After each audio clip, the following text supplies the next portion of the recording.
Bonjour tout le monde. Alors dans cette séance-là, on va corriger ensemble un examen proposé dans le cadre du module de l'optique géométrique, la partie dioptre sphérique. Alors comme vous voyez, nous avons deux parties. Donc on commence tout d'abord par la première partie et on traite ultérieurement la partie 2. Alors on considère un dioptre sphérique ds dont centre C et de sommet S et de rayon de courbure SC est égal à R, tel que R est égal à 8 cm, séparant l'air d'indice 1, voilà l'air d'indice 1 d'un second milieu d'indice N, tel que N est égal à 1,41. Alors définir qu'est-ce que c'est qu'un dioptre sphérique. Deuxièmement, déterminer la valeur algébrique du rayon de courbure SC.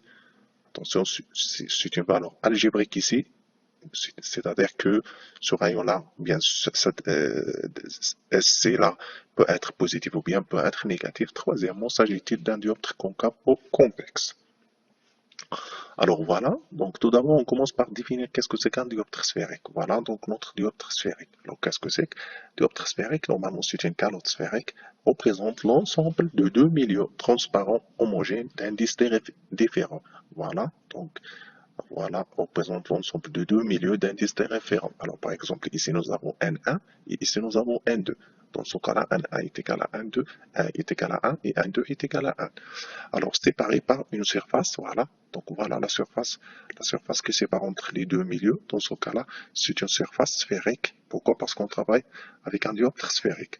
Alors, le centre C et le rayon R de cette surface s'appellent respectivement centre. C représente le centre du dioptre et SC ou bien le R représente le rayon du dioptre. Voilà donc qu'est-ce que c'est qu'un dioptre sphérique. Alors deuxièmement, quelle est la valeur algébrique du rayon de courbure SC?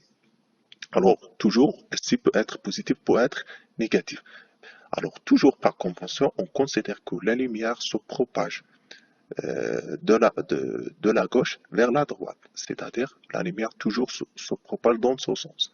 Alors voilà ce sens positif et SC, bien sûr SC représente toujours, c'est bien SC et le sens positif de la lumière sont caractérisés par le même sens et par conséquent SC est positif. Donc SC est positif, par conséquent je peux écrire que SC, la valeur algébrique de SC est égale à R, est égale à 20 cm.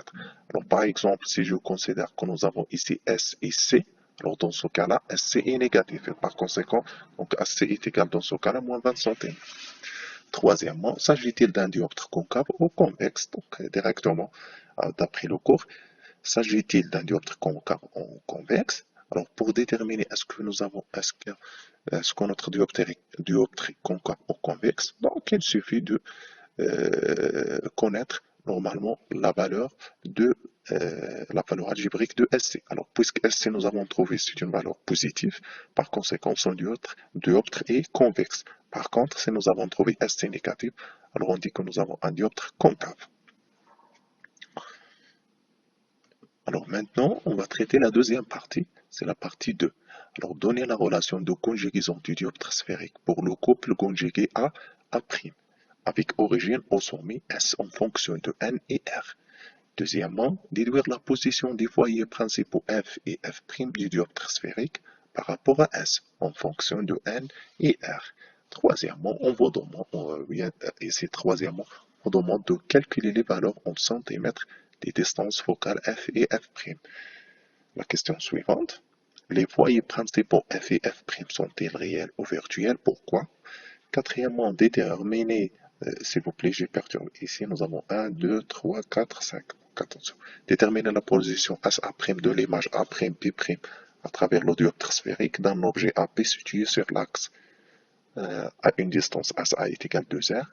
Cinquièmement, préciser en justifiant la nature de cette image A'B'. Et sixièmement, calculer dans les conditions d'utilisation le grandissement transversal gamma de ce dioptre sphérique. Alors maintenant, on passe à la correction.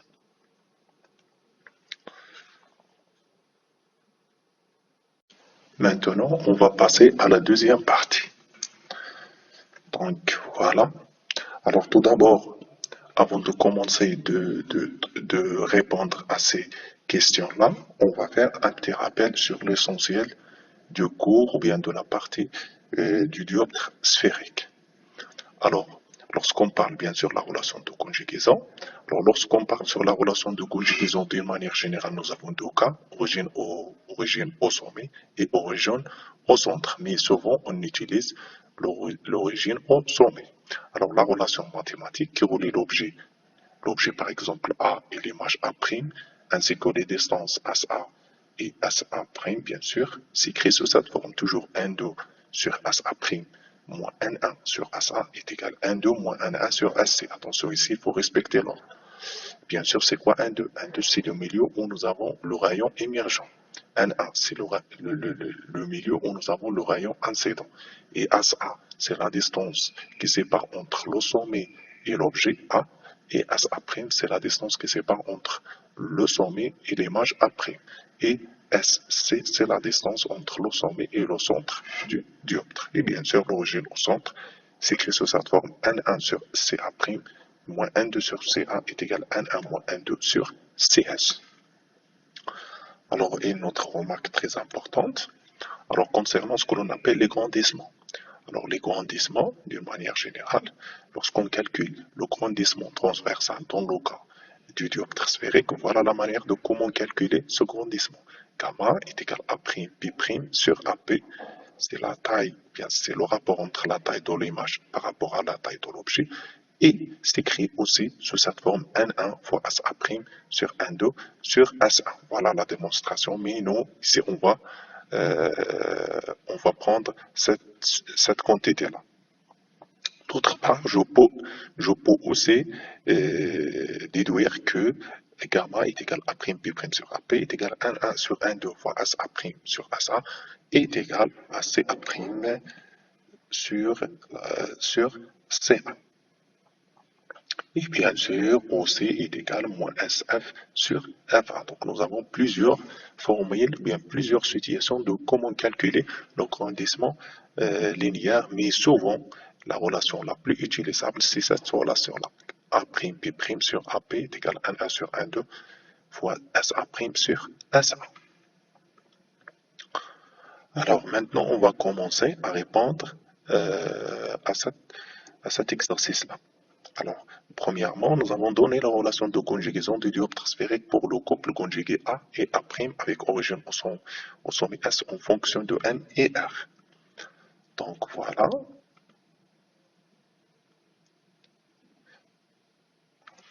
Alors voilà, ici nous avons 1, ici nous avons N. Attention, il faut bien comprendre les choses. Donc nous avons 1, c'est quoi 1?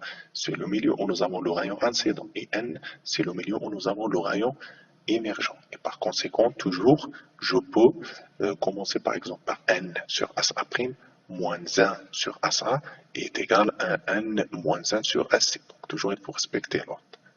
Donc voilà la relation de conjugaison avec origine au sommet. Voilà, origine au sommet en fonction de N et R. Bien sûr, SC ici, c'est R. SC représente R. Deuxièmement, déduire la position des foyers principaux F et F' du dioptre sphérique par rapport à S en fonction toujours de N et R. Alors, pour déterminer par exemple, bien, on commence tout d'abord par le foyer image F'. Alors, comment on va calculer normalement SF' qui est égal à F'? Alors, soit un objet, toujours on suppose que nous avons un objet situé à l'infini. Donc, situé à l'infini, c'est quoi situé à l'infini? C'est-à-dire que nous avons un rayon SA, c'est-à-dire que SA tend vers l'infini. C'est-à-dire que nous avons l'objet, bien l'objet existe à l'infini. Alors l'image A' se situe au foyer principal image F' est dans ce cas-là. Donc SA tend vers l'infini et A' dans cette situation, lorsqu'on considère que nous avons un objet situé à l'infini, A' est confondu avec F'. Alors on va utiliser cette relation. Donc N sur, oui, tout d'abord moins 1 sur SA. Donc, puisque SA tend vers l'infini, donc cette quantité tend vers 0, et N sur SA' devient N sur F'.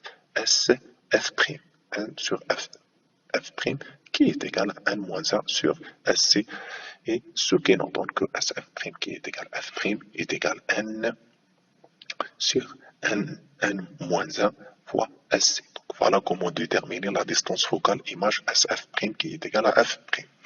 Donc l'idée générale, on commence par supposer que nous avons un objet situé à l'infini. Alors maintenant, comment on va faire pour calculer, pour trouver le foyer objet F? Par analogie, on suppose que nous avons une image située à l'infini. Toujours, on suppose que nous avons une image située à l'infini, puisque l'image A' située à l'infini, donc S' tend vers l'infini, et par conséquent, cette quantité-là tend vers 0. Et attention, toujours dans cette situation, on considère que A est confondu avec F. Donc A est confondu avec F. Et qu'est-ce qu'il nous reste? Il nous reste moins 1 sur SF est égal à N-1 sur SC. Donc voilà, bien sûr, cette quantité tend vers 0, ce qui nous donne que SF est égal à moins 1 sur N-1 fois SC. Voilà ce qu'on appelle la distance focale objet. Donc je répète, pour déterminer la position du foyer, et par exemple, foyer principaux F, on suppose que nous avons une image située à l'infini. Et par contre, si on veut déterminer F', on suppose que nous avons un objet situé à l'infini. Alors, troisièmement, on vous demande de calculer les valeurs en centimètres des distances focales F et F'. Bien sûr, nous avons ici F, nous avons N, donc d'après la situation, nous avons dit que N est égal à 1,41, ce qui nous donne cette quantité-là. Attention, toujours, je répète, il faut vérifier ces calculs-là. Donc F' est égal à 27,51 cm et F est égal à moins 19,51 cm. Alors maintenant, la question suivante, les foyers principaux F et F' sont-ils réels ou virtuels? Pourquoi? Alors, pour répondre à cette question, il faut connaître le signe de F et F'. Alors, puisque nous avons F' positif, donc directement, on dit que nous avons F', c'est-à-dire le foyer principal image, est réel. Attention, cette caractéristique est valable pour les dioptries, non valable pour les miroirs. Donc, il faut prendre votre considération. Donc F' puisque positif, donc il existe dans cet espace, donc directement on dit que F', ou bien F', voilà le foyer principal, ou bien le foyer principal objet est positif et réel. Or, F est négatif, donc directement, ce foyer-là est réel aussi. Ça existe au niveau de cet espace. Donc, cinquièmement, on vous demande de calculer la position SA', c'est-à-dire la distance du sommet à l'image, de l'image A'B' à travers le dioptre, d'un objet AB situé sur l'axe à une distance SA est égale à 2R. Donc SA est égal à 2R. Alors, puisque nous avons R est égal à 8, donc on calcule SA est égal à 16 cm. Alors, pour calculer SA', toujours on focalise notre attention sur la relation de conjugaison. Donc, nous avons N sur SA' moins 1 sur SA est égal à moins 1 sur SC. Alors, nous, on cherche sur SA'. On va prendre cette quantité-là vers l'autre côté. Donc, ça nous donne 1 sur SA' est égal à 1 moins 1 sur SC plus 1 sur SA. Alors, on va calculer normalement cette expression-là. Directement, on trouve que SA' est égal à cette quantité. Et bien sûr, on va remplacer la valeur de SC, SA, N, ainsi de suite, pour trouver que SA' est égal à 2,39 cm. Je répète, attention, toujours il faut vérifier les calculs. Donc voilà, SA' est égal à 2,39 cm. Alors précisément, en justifiant la nature de cette image.